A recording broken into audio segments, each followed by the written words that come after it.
हमारे पास जो बॉम्ब्स हैं 180 हैं जनाब, ज़्यादा है 180 से, और वो सारे के सारे 10 किलोटन के ऊपर वाले हैं। 50 किलोटन और उससे ज़्यादा के भी बॉम्ब्स हमारे पास है। अगर न्यूक्लियर युद्ध हुआ, एक चीज गिठान बांध ले मुल्ला मुनीर, एक चीज गिठान बांध ले, पाकिस्तान नहीं बचेगा। अगले 700 साल वहां पे अनाज नहीं उगेगा। हमारे ब्रह्मोस काफी हैं तेरे लिए, समझ गया? मदीना 2.0 मुनीर, समझ गया? तेरे लिए हमारे ब्रह्मोस और स्पाइस मिसाइल्स, क्रूज मिसाइल्स काफी हैं। तेरा न्यूक्लियर कमांड पोस्ट उड़ गया है। डोनाल्ड ट्रंप साहब को मर्चें इतनी लग रही हैं क्योंकि उन्होंने जो पैसा लगाया था नूर खान के अंडरग्राउंड कमांड पोस्ट पे, उसके पर कच्चे उड़ गए। पाकिस्तान आर्मी चीफ आसिम मुनीर के बयान को आप किस तरह से देखते हैं? आसिम मुनीर साहब सटिया गए, आसिम मुनीर पगला गया। ठीक है साहब, जो मार पड़ी है ऑपरेशन सिंदूर में, उसको वो छुपा के नाटक कर रहे हैं। ठीक है, अच्छी तरह छुपा के नाटक कर रहे हैं। एक चीज जो ऑपरेशन सिंदूर के बाद के बारे में बहुत ज्यादा दुनिया नहीं समझ पाई है, वो पता क्या है? भारत ने थर्ड न्यूक्लियर एज शुरू की है। दो मॉडरेटली आर्म्ड न्यूक्लियर पावर्स अगर आपस में भिड़े, शरेआम लड़ाई हो, तो क्या रिजल्ट है ऑपरेशन सिंदूर का? हमारी इंटीग्रेटेड एयर डिफेंस की वजह से उसके मिसाइल, न्यूक्लियर आर्म्ड मिसाइल और नॉर्मल मिसाइल नहीं आ सकते भारत पे। 100%, 3 फायर किए थे, 3 के 3 गिरा दिए। कोई 1200 के करीब ड्रोन फायर किए थे, 90% मार गिराए। ठीक है साहब, हमारी जो न्यूक्लियर जो अम्ब्रेला है, जो air defence, integrated air defence umbrella है, वो तकरीबन लीक प्रूफ है।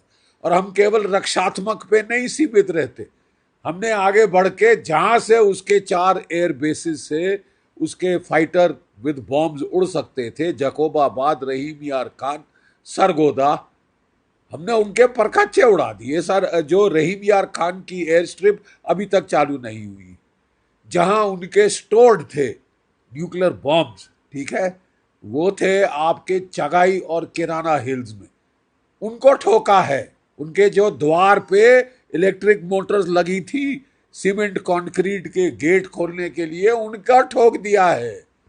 वहां से न्यूक्लियर बम निकालना, झूठ मत बोलो, असंभव हो गया है, क्योंकि वहां न्यूक्लियर रेडिएशन कंटामिनेशन है। ठीक है साहब, ये बकवास कर रहा है, ये गीदड़ भभकी दे रहा है। और अब वक्त आ गया है, मैं आपके दूसरे सवाल का भी जवाब दे दूं। जैसे कि उपेंद्र द्विवेदी साहब, हमारे आर्मी चीफ साहब ने बिल्कुल सही कहा है, अब वक्त आ गया है कि इनको आड़े हाथ लिया जाए, वंस एंड फॉर ऑल। वही समीकरण हो रहा है जो 1971 में था। ठीक है, और तब भी हमने हिम्मत मर्द किया था और मदद खुदा आई थी। ठीक है, और 2 टुकड़े हो गए थे पाकिस्तान के। ये तो एक सर में दर्द है, एक माइग्रेन है इंटरनेशनल। इसको अब खत्म, खलास करना होगा। ठीक है साहब, अब टाइम आ गया है कि जो हमारा लिमिटेड वॉर की तरफ आउटलुक है, उसमें केवल 2 रिस्ट्रिक्शंस रह जानी चाहिए कि न्यूक्लियर वॉर, न्यूक्लियर वेपन, हम हथियार इस्तेमाल नहीं होने देंगे और हम पूरा लड़ेंगे, पुरजोर लड़ेंगे। लिमिटेड वॉर जो होगी will be limited only in time and non use of nuclear weapons. ठीक है साहब, ये वक्त आ गया है। आसिम मुनीर अपने सर पे बुला रहे हैं। जब सियार की मौत आती है तो वो शहर की तरफ भागता है। ये समझता है इसको, जैसे कि पाकिस्तान ने सोचा था 1971 में इसको अमेरिका बचा लेगा, चीन बचा लेगा। ना अमेरिका बचा पाया, ना चीन। ठीक है साहब, ना अमेरिका बचा पाया, ना चीन। ये आदमी, ये शख्स अपनी पर्सनल एम्बिशन के लिए, इसने फील्ड मार्शल बनने के लिए, जो एयरफोर्स का चीफ था पाकिस्तान का, इससे सीनियर था, उस पे सीनियरिटी पाने के लिए इसने दुम मरोड़ी है शहबाज शरीफ की कि बना दो मेरे को फील्ड मार्शल, क्योंकि साहब फील्ड मार्शल की रैंक में जाके मैं डोनाल्ड ट्रंप से मिल सकता हूँ। डोनाल्ड ट्रंप ने शहबाज शरीफ को नहीं बुलाया, इसको बुलाया है।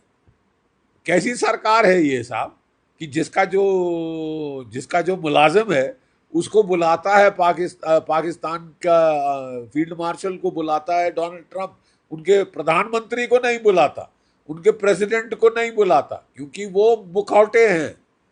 इसने साबित किया है, इसने बेइज्जती की है अपनी सरकार की। ये व्यक्तिगत इसने करने के लिए ऑपरेशन सिंदूर चलवाया को इसने शुरू कराया था, ठीक है, अपने लाभ के लिए। ये कितने लोगों को मरवा देना चाहता है, और अब कह रहा है कि मैं आधी दुनिया खत्म कर दूंगा। अबे आधी दुनिया खत्म, 170 है तेरे पास न्यूक्लियर वेपन्स, हाँ, 170 न्यूक्लियर बॉम्ब्स हैं तेरे पास, आर्सेनल जो है उनमें से ज्यादातर सब किलोटन है। सब किलोटन मतलब 1.5 पौए 2 पौए के बॉम्ब, जो कि आप जो थे आपने इस्तेमाल रखे थे कि साहब अगर भारत जो है कोल्ड स्टार्ट करे, टैंकों से हमला करे, तो मैं चला के टैंकों पे चला के थोड़ा रोकने की कोशिश करूँ।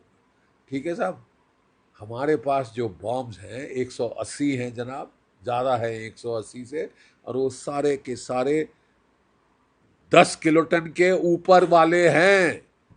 50 किलोटन और उससे ज़्यादा के भी बॉम्ब्स हमारे पास है। अगर न्यूक्लियर युद्ध हुआ, एक चीज गिठान बांध ले मुल्ला मुनीर, एक चीज गिठान बांध ले, पाकिस्तान नहीं बचेगा। अगले 700 साल वहां पे अनाज नहीं उगेगा। 1/5 है भारत के साइज का। अपना पूरा न्यूक्लियर आर्सेनल भी फायर कर दे, तू कुछ नहीं कर सकता हिंदुस्तान का। ठीक है, हम अपना पूरा न्यूक्लियर आर्सेनल तेरे पे फायर कर दे, तेरे तो परखच्चे उड़ जाएंगे और हमें न्यूक्लियर आर्सेनल की जरूरत नहीं पड़ेगी। हमारे ब्रह्मोस काफी हैं तेरे लिए। समझ गया? मदीना 2.0 मुनीर, समझ गया? तेरे लिए हमारे ब्रह्मोस और स्पाइस मिसाइल्स, क्रूज मिसाइल्स काफी हैं। तेरा न्यूक्लियर कमांड पोस्ट उड़ गया है। डोनाल्ड ट्रंप साहब को मर्चें इतनी लग रही हैं क्योंकि उन्होंने जो पैसा लगाया था नूर खान के अंडरग्राउंड कमांड पोस्ट पे, उसके परखच्चे उड़ गए। जो कि उन्होंने ड्रोन कमांड पोस्ट मुरीद के एयरबेस में उड़ाया बनाया था, उसके परखच्चे उड़ गए। इनके जो कोई 8 से ज्यादा तो F-16 फाइटर जमीन पे ध्वस्त हो गए।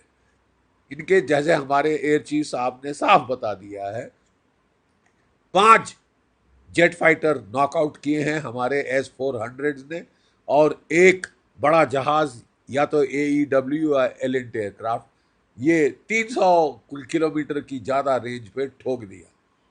तू बात क्या कर रहा है? तू ये मुंह मसूर की दाल, तू बच गया है, नहीं तो तेरे पे आया था अगला ब्रह्मोस। ठीक है, मरियम कमांड पोस्ट में घुस के बच रहा था, फैमिली को अमेरिका भेज दिया था।